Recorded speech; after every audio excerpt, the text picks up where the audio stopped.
let me introduce the item. So, Mr. Doug Beattie has been given leave to make a statement on the awarding of the George Cross to health and social care workers, which fulfils the criteria set out in Standing Order 24. If other members wish to be called, they should do so by rising in their places and continuing to do so. All members called will have up to 3 minutes to speak on the subject.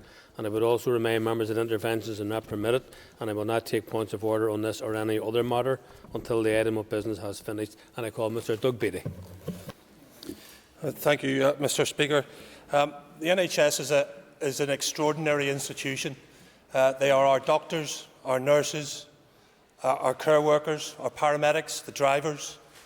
They are those who do the laundry. They are the domestics. They are the people who clean the bottles, the sterilisation unit. There is a whole range of people which stretches out to our general practitioners and even stretches out to our pharmacists. They are incredible and they are incredibly brave. And for the last 18 months, they have been fighting a battle, and they've been fighting a battle on our behalf, and that is against a pandemic which has taken lives and taken liberties. Who can forget the pictures and the images of exhausted doctors and nurses in our NHS as they fought to keep people alive? It is truly incredible. Of course, we can spin this to say that actually the problem here is we need more funding and resources for our NHS, and I'll park that because it's absolutely right, because our NHS has been underfunded for many, many years, and that needs to be dealt with. But today, from Her Majesty the Queen, these very simple words: it is with great pleasure, on behalf of a grateful nation, that I award the George Cross to the National Health Service of the United Kingdom. Very simple words, but this has only been given on 3 occasions in its lifetime. One was to Malta for fighting Nazi fascism. The second was to the RUC for fighting terrorism. And now to our brave NHS is for fighting the global pandemic. For those who know the George Cross, it is a very simple medallic recognition in the form of a silver cross. And in the middle of it is a depiction of St. George fighting the dragon, which is our NHS fighting that dragon, which is COVID-19. And around it are the words for gallantry. And nobody can stand up, whether you like the national award system of the UK or not, but nobody here can stand up and not say that our NHS needs to be recognised for their gallantry. Thank you, Mr. Speaker. Thank you, and I call Jonathan Buckley. Thank you, Mr. Speaker. And again, I rise to congratulate the National Health Service on the award, the acclamation of the award, the George Cross. Mr. Speaker, this honour will come as a huge welcome right across the health service, from doctors to nurses, management to midwifery, clinicians to cleaners, ambulance team to porters. Our health service is made up of a wealth of individuals that have all played their part, particularly this year as they have fought against COVID-19, but throughout its 73-year history. Many in our health services, and they come from our communities regardless of backgrounds, have supported our citizens in their hour of need. The George Cross is the highest award bestowed by the Government for non-operational gallantry, an award brought into place by Her Majesty's late father. It has a huge personal affinity to Her Majesty the Queen, and as has been mentioned, has only been awarded on a collective twice. In 1942 on the island of Malta for their efforts during World War II, and also in 1999 to the Royal Ulster Constabulary for their gallant efforts against terrorism in Northern Ireland. There is no doubt that this is a very befitting award to the people that make up our National Health Service. And here in Northern Ireland we have the added advantage of those that actually work in the social services as well, that can share in this great accolade. Mr. Speaker, we need to look after our NHS staff. While this award will be so welcome to so many and is right and befitting to be put upon them today, we must also recognise them in better pay and conditions. For safe staffing levels, we must recognise that they've been through a huge turmoil this year, and we, as elected representatives and our community, must get behind them. How sad is it that today we still have a tax on our NHS staff? How sickening. It is up to us to right those wrongs. But one more fundamental point that I would like to raise, Mr. Speaker, is that it is clear of the values of the NHS and what it brings to this part of the United Kingdom. But the current fundamental building block of the NHS, that being free at the point of need, is at threat. And it is up to us as members to look upon the NHS model and do what we can to ensure that the NHS success is our community's success, is us building on the vital work of those that are saving lives, not only during the pandemic, but in the recovery from COVID that will be needed. I commend this motion to the House and thank Mr Beattie for bringing it. Thank you, Mr Buckley. And I call Colm Gildernew. Concordia, I note the award announced for NHS staff, and I am sure that for some health and social care staff it will be a very welcome announcement that will provide some comfort and reassurance and indeed recognition. Concordia, in my time as health spokesperson and health committee chair, I have had many chats, discussions and meetings with staff, with trade unions and their professional bodies. My experience has certainly been a call for true and proper recognition of the skills and commitment shown by all of our staff in their duties. I have heard from staff about issues such as needing to see safe staffing levels and legislation to ensure that happens, addressing the workforce crisis and vacancy problems, tackling the reliance and spend on agency staff, the need to reduce waiting lists and transform services, and genuine and supportive psychological help, and even members at a basic level, to ensure that when staff are on shift, that there was somewhere warm and safe for them to eat, for them to get their lunches, get their breaks and change their clothes. I have also heard very clearly calls for a pay award and an uplift. A pay award which will be fair and decent and meaningful to recognise and reward our cherished health and social care staff. And indeed, members, I have heard, and I am sure I am not the only one here who has, but staff are contacting me on a daily basis and contacting my office and contacting me on social media directly, asking for details around the recognition payment. I note that the Minister mentioned publicly that he hoped the long-awaited COVID-19 recognition payment to staff would be in staff bank accounts by the end of the month. And I wonder if the Minister could share any further details on that issue as soon as possible.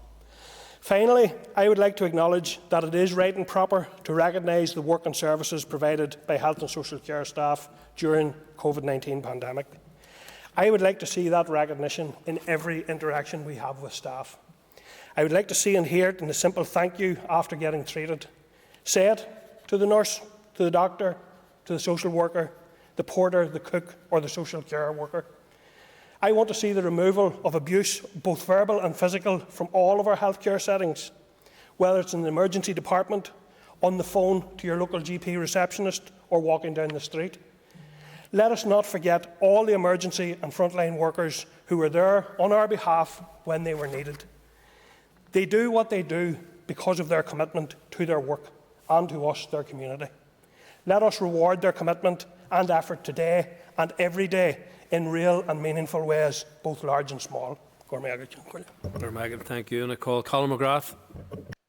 Mr Speaker, and I welcome this today for what it is, that is a recognition of our brave health service staff. And I think as well it is a recognition of their hard work, their determined effort and their absolute bravery that was displayed. Let's remember just 1 year ago the images that we were seeing, the people that we were talking to, those that were working in the intensive care units, but those that were working in other areas of the hospital, those in the community that were being given one set of gloves and one mask and being asked to go into multiple houses throughout the day. And all of that done during a time when none of us truly knew what the impact of COVID was going to be.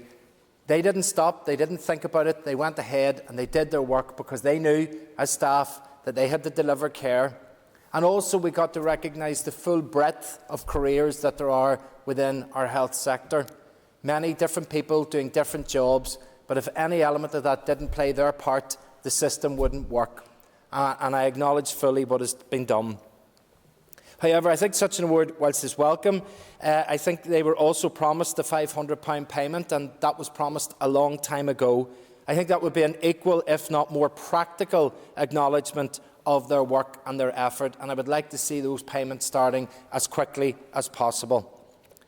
But I think the best possible recognition for our healthcare staff and the bravery that they do day and daily would be a properly resourced service, to pay our health service staff the proper pay rise that they need to see, and ensure the proper working conditions that is appropriate and acceptable for people. Any recognition of our wonderful healthcare staff is welcome, and I'm happy to welcome this one today as well. Thank you. Thank you. And I call Paula Bradshaw. Thank you, Mr Speaker, and thank you, Mr Beattie, for raising the issue in the Chamber today. And I think it is entirely appropriate that this honour from Her Majesty the Queen extends to health workers right across the United Kingdom. The George Cross is awarded for acts of the greatest heroism, or the most conspicuous courage, and I think we can all agree that both of those apply here. Not only did many health and social care workers have to work in the most exceptional and difficult circumstances, but they often had to take on new roles quickly, working together often in areas and situations that they had never imagined, with dedication, heroism and courage to save lives and see us through the pandemic. This most obviously applies to those on the front line working with victims of COVID-19 throughout the pandemic, but perhaps most notably right at the start when we were faced with a virus we did not fully understand. The speed with which decisions had to be made and implemented meant that many people in our health service, from those who have just joined us right through to those who came out of retirement, operated under the most stressful circumstances. We should never forget, however, that many health workers then had to carry on with regular roles also under the most immense stress. Workplaces literally became smaller, prioritisation more rapid and challenges more difficult. Mr Speaker, few of us in this Assembly will ever truly grasp the astonishingly challenging conditions with which our health workers had to fulfil their duties. Words are important, but they are small in terms of the contribution that they made. Recognition is more important. It shows health workers even more than the notes in house windows or the clapping on the doorsteps, that their role was appreciated by us all, and that when we look back, their heroism and courage will be something we will all look back with pride. Sadly, Mr Speaker, a number of health and social care staff also lost their lives to COVID-19 while working in our wards, and we must never forget their ultimate sacrifice. I think it is important to add, Mr Speaker, that in Northern Ireland at the outset there was still an ongoing pay dispute, and we know that the nurses set that aside to rejoin the front line, and I think we need to show our recognition to all health workers how they're truly valued, not just through these one-off recognition payments, but paying them proper salaries to ensure that those who qualify for these vital roles are encouraged to remain in them right here in Northern Ireland. Let this award therefore be the first step to a bold and true recognition of how much we value those who took the risks on our behalf to keep us all safe. Thank you. Thank you. And I call Jim Allister. Thank you. The awarding of the George Cross is something which is very sparingly used for very good reason, because it is indeed the ultimate superlative accolade, and therefore down the years it has been used very infrequently. But given what we've come through, I believe there is no one who would dispute the eligibility and the suitability of our National Health Service for this tremendous accolade. And I congratulate the NHS on the receipt of it. And of course, because it is to the corporate NHS, it applies equally to every member working in the NHS, from the most lofty consultant to the porters and the cleaners and all in between, who collectively made a monumental contribution to getting us to this point in dealing with the pandemic. And I think all of us should recognise and do, I trust, the debt of gratitude that we owe to them. And as Ms Bradshaw said, remember too those who in the course of their duties fell victim to COVID and gave of their lives and didn't live to see this recognition of the service to which they had devoted themselves.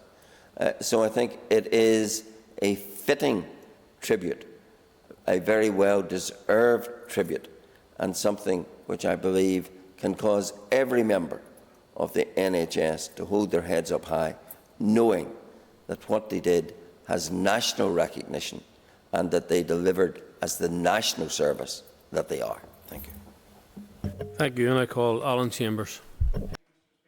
Mr Speaker, I certainly wish to be associated and concur with all the complimentary remarks that have been made about our wonderful NHS and social services staff. But slightly disappointed, Mr Speaker, that I'm sort of detecting among some of the contributions almost a sense of begrudgery and even a degree of political distraction around this award. But I don't intend to dwell on that particular subject or element, Mr Speaker. I served in the RUCR and the RUC were subsequently awarded the George Cross, and I feel a great sense of pride every time I see this fact in print, and to be able to feel that I was perhaps a small part of what that organisation contributed to Northern Ireland. And today, all our NHS and social services staff will experience this sense of pride. And under the leadership of our Health Minister, Robin Swan, this staff, they've gone not just the extra mile, they've gone an extra 100 miles individually to nurse, to restore to health and protect our citizens with the ongoing vaccination programme. And I just conclude by saying it might be a nice touch if every member of our NHS and social services staff could receive a momentum of this fantastic award, perhaps even a replica, a small replica of the actual medal, if protocol permitted that. Thank you, Mr Speaker. Thank you, Mr Chambers. And I call Andrew Muir. Thank you very much, Mr Speaker, and I would echo the comments by many people today in welcoming the award of the George Cross, which is fully deserved, and we do hold a deep debt of gratitude to all people working in health and social care. I think for many of us within this chamber, people working in the health and social care system within Northern Ireland are family and also friends. In my case, it's my mother who worked for decades in the NHS and retired in the end of last year, but also a very close friend who's worked in the Accident and Emergency Department of the Ulster Hospital in very, very challenging circumstances, but also people working in admin and IT roles, which are essential for the operation of the NHS. To me, hearing the announcement this morning and then reading the letter from Her Majesty the Queen from Windsor Castle really did bear out a real quite significant tribute to all the staff who have served us so well. And if it's okay, Mr Speaker, I will read into the record, which I thought was the letter from Her Majesty the Queen, which had a significant effect for me, really. It is with great pleasure, on behalf of a grateful nation, that I award the George Cross to the National Health Service of the United Kingdom. This award recognises all NHS staff, past and present, across all disciplines and from all nations.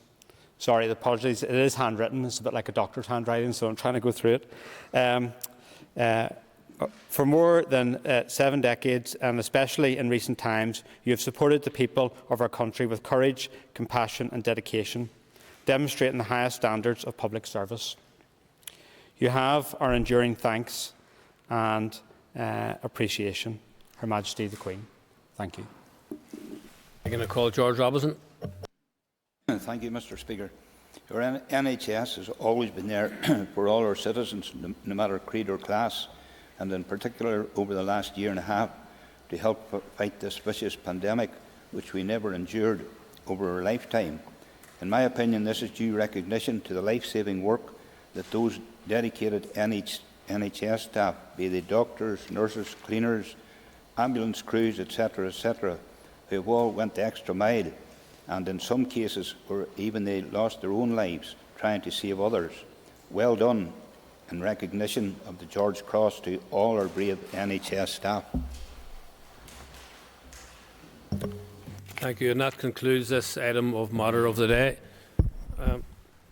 Members, I previously announced that I had been informed by the Chief Electoral Officer that Ms Anya Murphy had been returned as a member of the Assembly for the West Tyrone constituency. Of course, Ms Murphy has in fact been returned as a member of the Assembly for